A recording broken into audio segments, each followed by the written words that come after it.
खबर लेकर, सूचना लेकर, ये संवाद समाचार लेकर अपनी परम तपस्वी त्याग मूर्ति, सहनशीला, संघर्षशीला, तपस्या और त्याग का अवतार, परम साध्वी, मंत्रज्ञा, मंत्र सिद्धा, देवाहनिया अपनी माता कुंती के चरणों में चलो, जिसके एक इशारे पर दुनिया के देवता सामने खड़े हो जाएं। ऐसी परम शक्ति संपन्न आपकी मां है, परम साध्वी है, बड़ी तपस्वी है, त्याग की मूर्ति है, सहनशीलता की तो अवतार है। इतना कौन सहन कर सकता है? उसके चरणों में आप लोग क्या सुन रहे हो? आप लोग ये सुनो कि जब कभी भौतिक संसार में किसी प्रकार की भौतिक उपलब्धि हो तो उस उपलब्धि के उपहार को लेकर अपने माई बाप के चरणों में जाना चाहिए, क्योंकि भौतिक ऊंचाई और भौतिक उपलब्धि माई बाप के आशीर्वाद से प्राप्त होती है। माता पिता के आशीर्वाद से भौतिक उन्नति होती है, गुरु के आशीर्वाद से धार्मिक उन्नति होती है, आध्यात्मिक उन्नति होती है, और भगवान की कृपा से जीवन का कल्याण होता है, मुक्ति होती है। भौतिक उन्नति माता पिता के आशीर्वाद से। बाबा कहते हैं,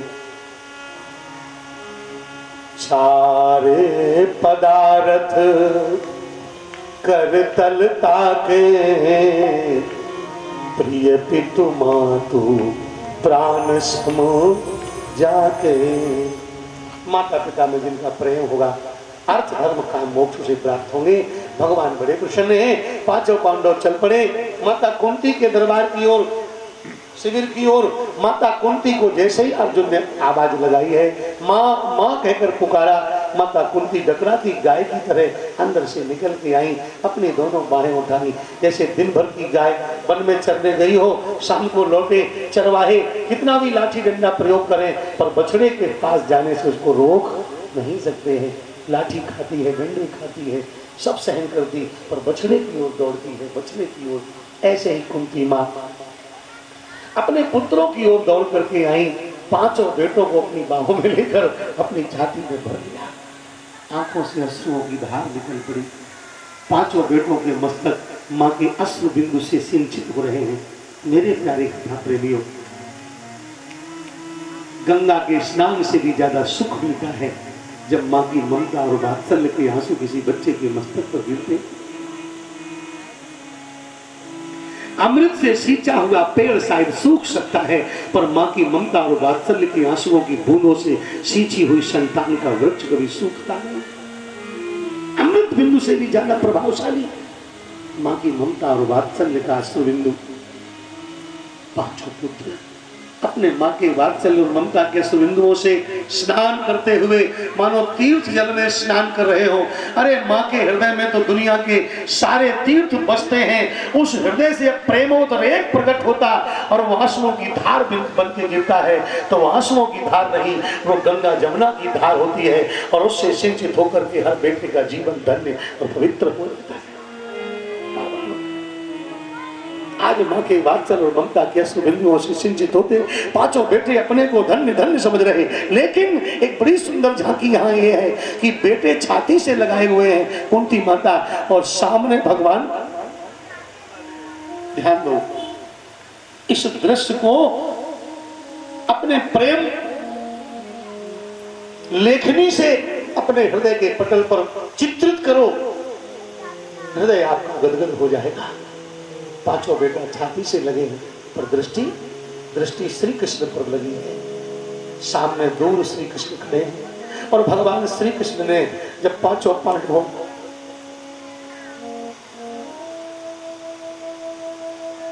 अपनी मां के हृदय में लगा हुआ देखा,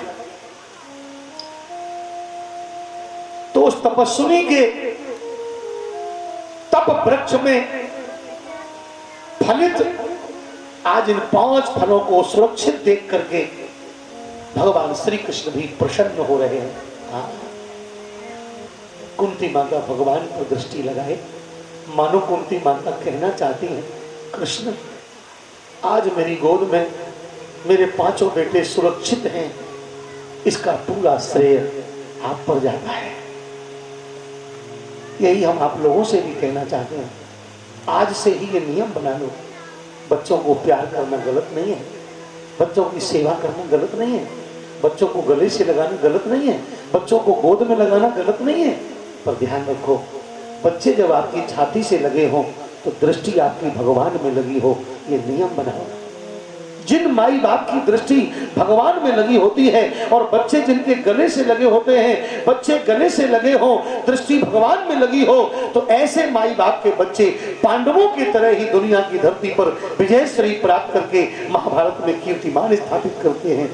दुनिया के लोगों की हर जिंदगी महाभारत की तरह है और जिंदगी के महाभारत में पांडवों की तरह तुम्हारे बच्चे कीर्तिमान स्थापित करें। इसके लिए उपाय क्या है? बच्चों को वात्सल और ममता प्रदान करो, पर दृष्टि भगवान के चरणों में लगाओ, तो आपके बच्चे विकास करेंगे, प्रकाश करेंगे, उन्नति करेंगे, श्रेष्ठ पदों को प्राप्त करेंगे। मति भी बच्चों में, दृष्टि भी बच्चों में, सब कुछ बच्चों में, ये ठीक नहीं है। जिसकी कृपा से गोद में बच्चे हैं, उसकी कृपा का अनुभव हमेशा करते रहो, हमेशा ध्यान रखो। कुंती के जीवन की यही दशा रही, पालन बच्चों का पर चिंतन भगवान का। भगवान श्री कृष्ण भी प्रसन्न है। जानते हो, जब कोई पुत्र अपने माँ बाप के चरणों में प्रणाम करता है ना, तो भगवान उसके द्वारा बिना पूजा किए प्रसन्न हो जाते हैं। उसे पूजा करने की जरूरत नहीं रहती। माई बाप के चरणों में बेटा पहुंच गया तो भगवान को इच्छा नहीं कि तुम मंदिर भी आओ। माई बाप के चरणों में जाने वाले बेटे को मंदिर जाने की जरूरत नहीं रहती।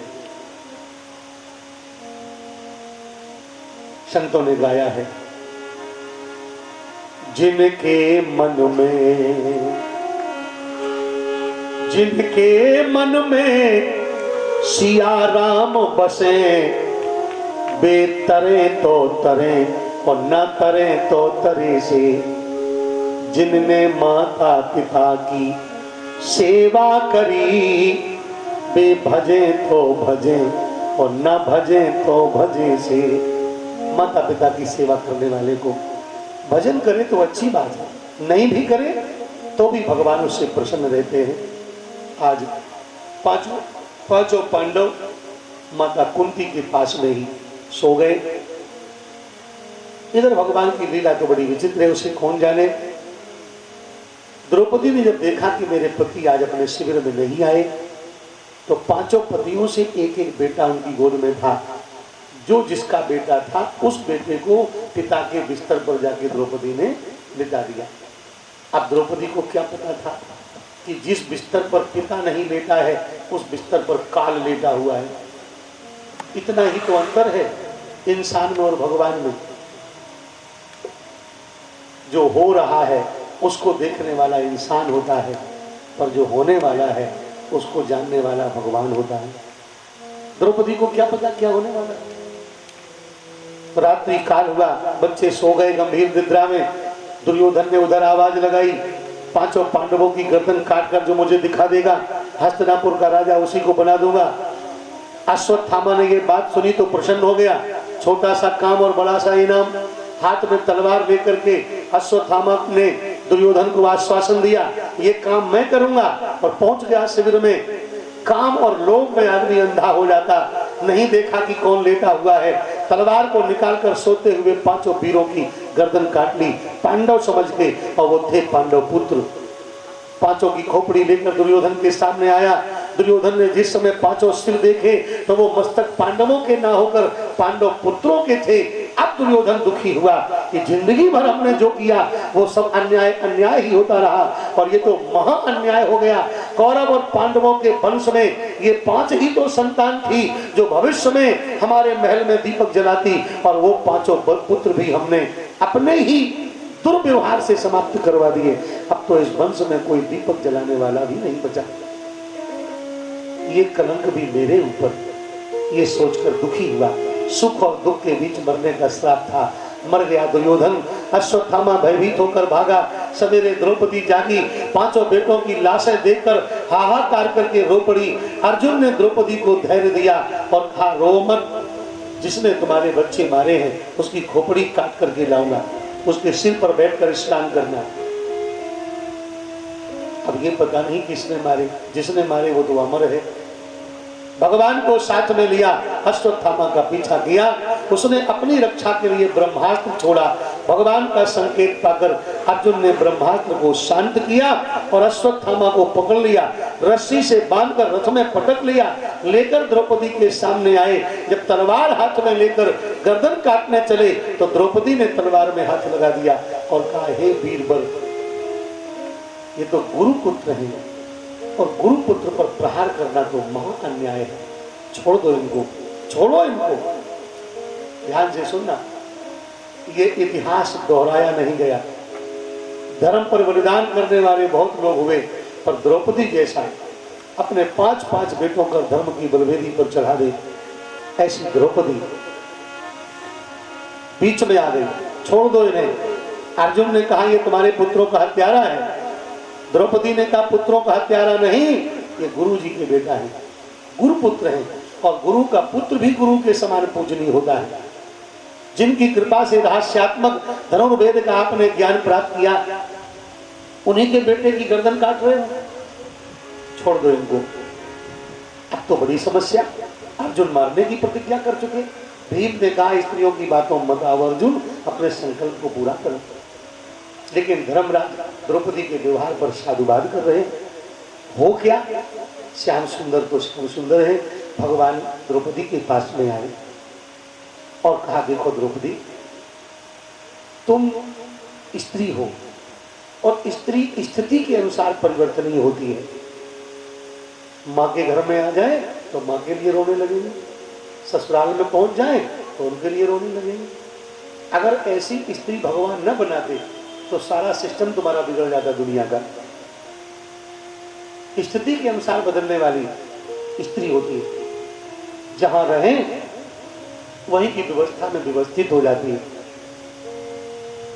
ऐसा भगवान ने प्राकृतिक रूप से इनको बनाया है।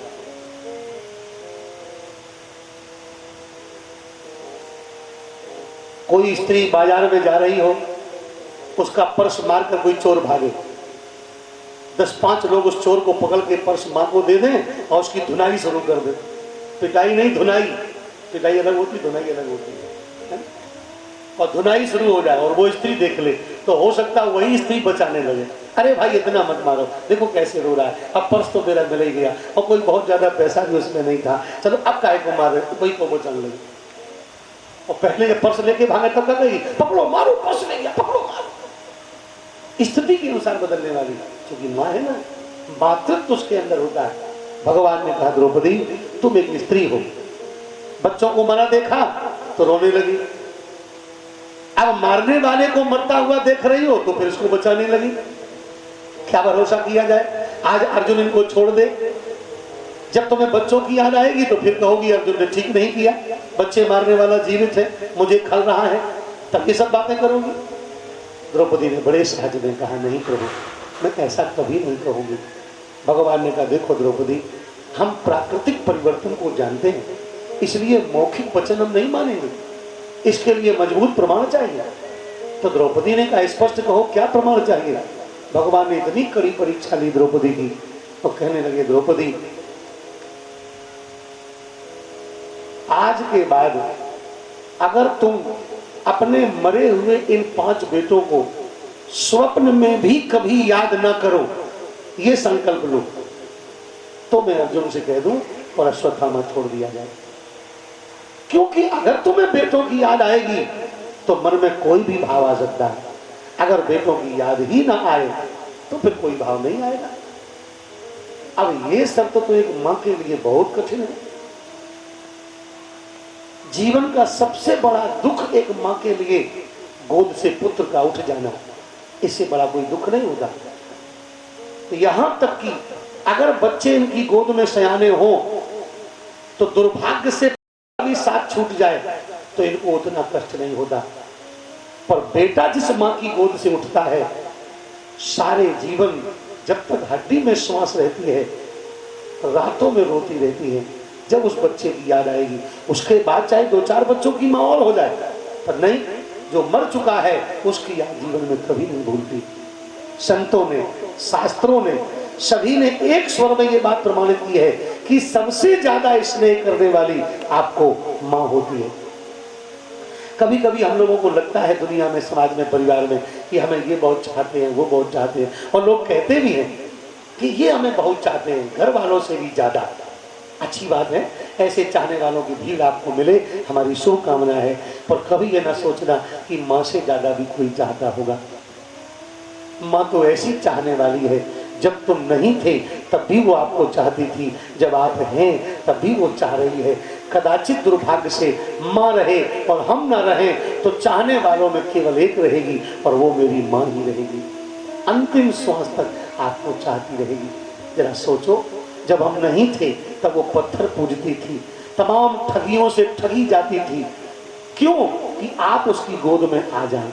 तो आप नहीं थे तब भी वो आपको चाहती थी, और आप जन्म लेकर गोद में आ गए तो उसने सब कुछ न्यौछावर कर दिया। कदाचित ऐसा दुर्भाग्य से हो कि उसके रहते ही आप चले जाएं, तो जब तक उसके शरीर में श्वास रहेगी तब तक तुम्हारे लिए वो रोती नहीं, तब तक। पंडित चाणक्य जी ने भी यही लिखा है कि स्नेह करने वाली, चाहने वाली सबसे ज्यादा माँ। बाबा कबीर ने भी यही लिखा है, 3 दिना तक तिरिया रोवे, 6 महीना भाई। बुरा मत मानना,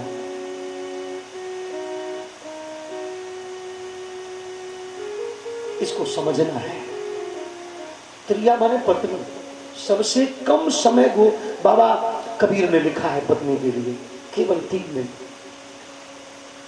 अगर हम मर जाए, हमारा शरीर छूट जाए, तो पत्नी केवल 3 दिन रोती है, फिर अपनी व्यवस्था संभाल लेती।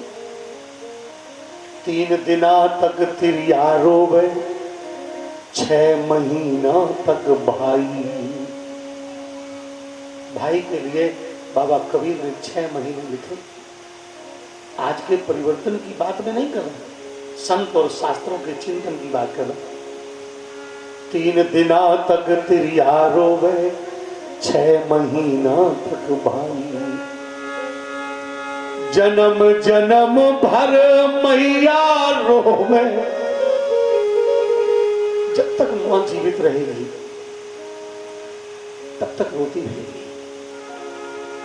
जन्म जन्म जन्म भर मैया रोवे, कर गयो आस पराई। अपना कोई नहीं आरे। पुत्र के साथ छोड़ने के बाद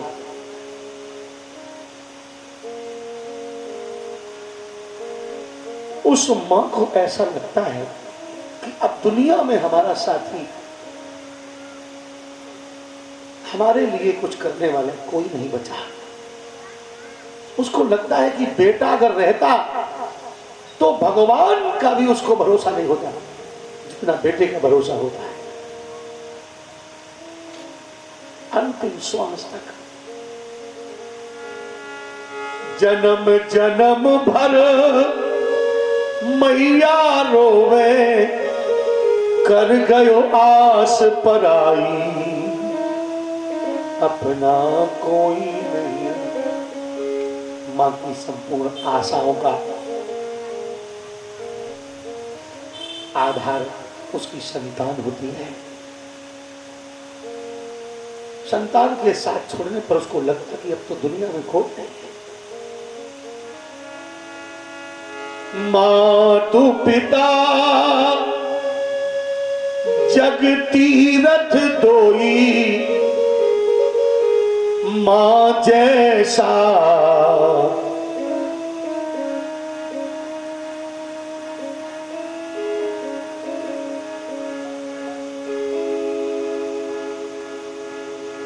मां जैसा स्थान में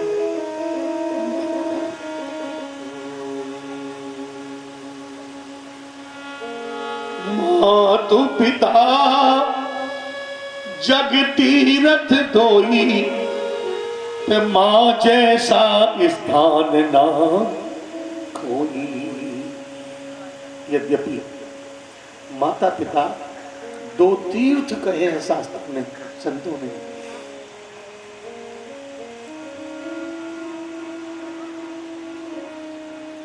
लेकिन माता पिता में भी मां के समान कोई स्थान नहीं। द्रौपदी का शरीर कांप गया, झरझर आंखों से आंसू बह निकले। कांपती आवाज में द्रौपदी ने श्याम सुंदर से कहा, हे द्वारकाधीश, आप तो भगवान होने के नाते मां की ममता की करुणा को भी तो जानते होंगे।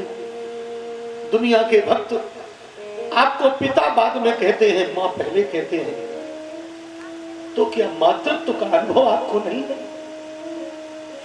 आपने जो शर्त मेरे सामने रखी है, क्या आपको नहीं लगता कि ये शर्त मां के ममता की गर्दन काटने वाली है, मां के हृदय में भरे हुए वात्सल्य की हत्या करने वाली है? और जब इस समाज में ममता और वात्सल्य ही नहीं रहेगा तो पत्थर की मूर्ति के जरिए सारी दुनिया हो जाएगी। ये शर्त जो आपने रखी, इसका निर्वाह एक मां कैसे कर सकती है?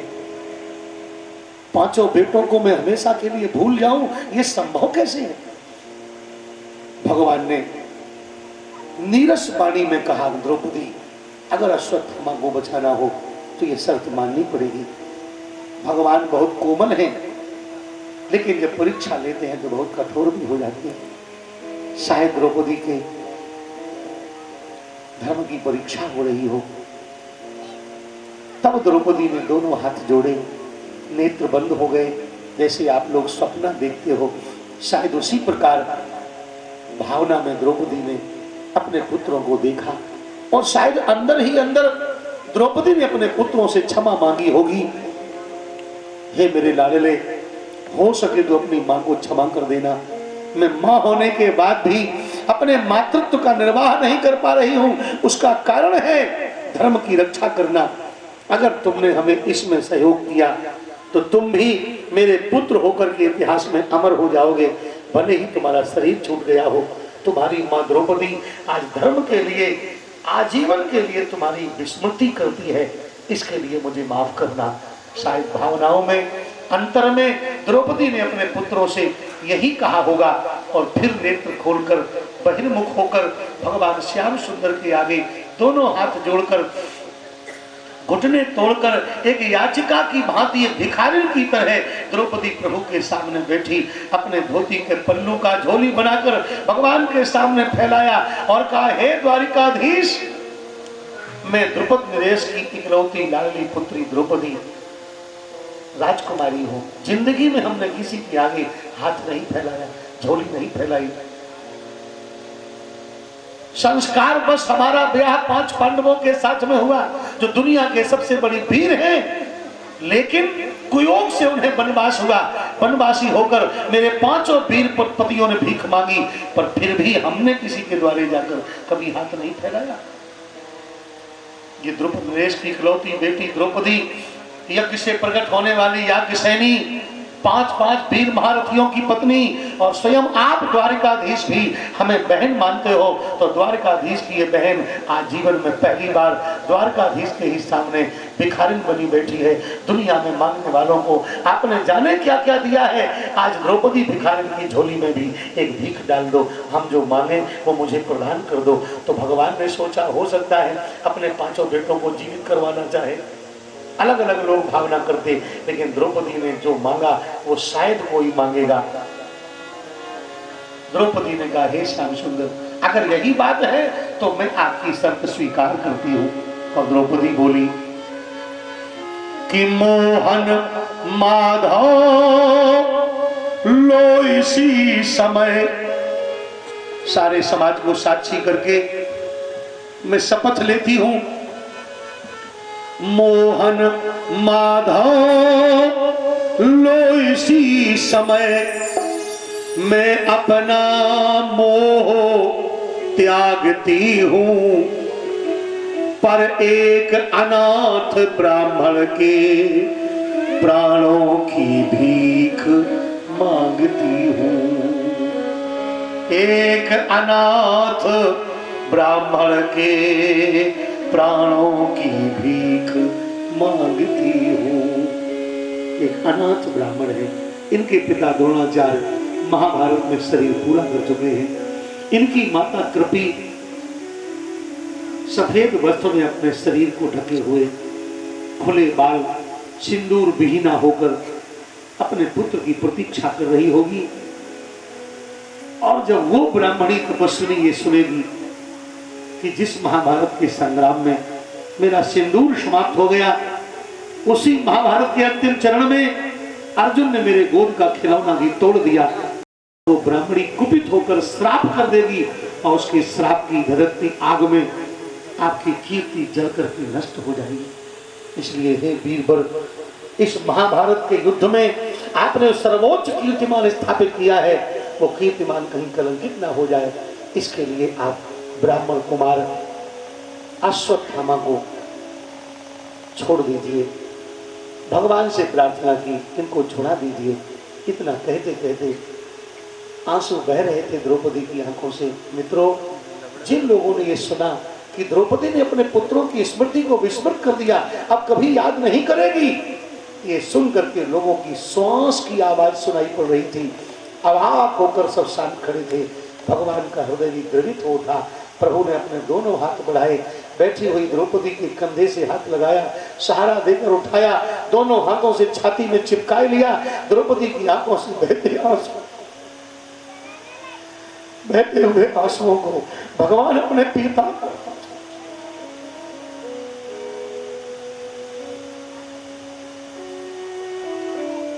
अपने पीतांबर का छोर हाथ में लेकर श्याम सुंदर द्रौपदी की आंखों के आंसुओं को पहुंचा।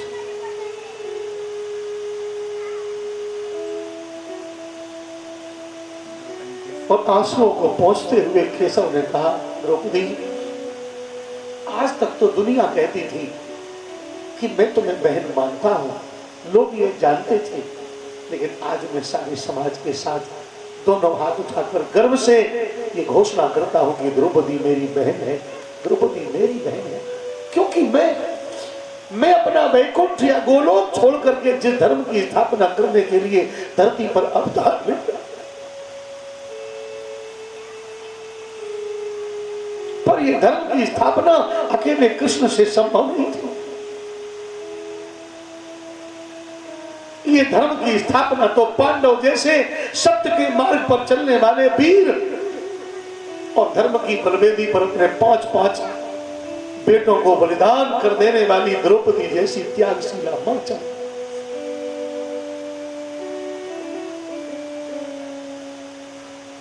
द्रौपदी, तुमने जो आज किया है दुनिया के इतिहास में शायद कोई करेगा। अपने 5-5 बेटों को धर्म के लिए समर्पित कर देने वाली द्रौपदी, तुम मेरी बहन हो, मैं ये गौरव से स्वीकार करता हूं।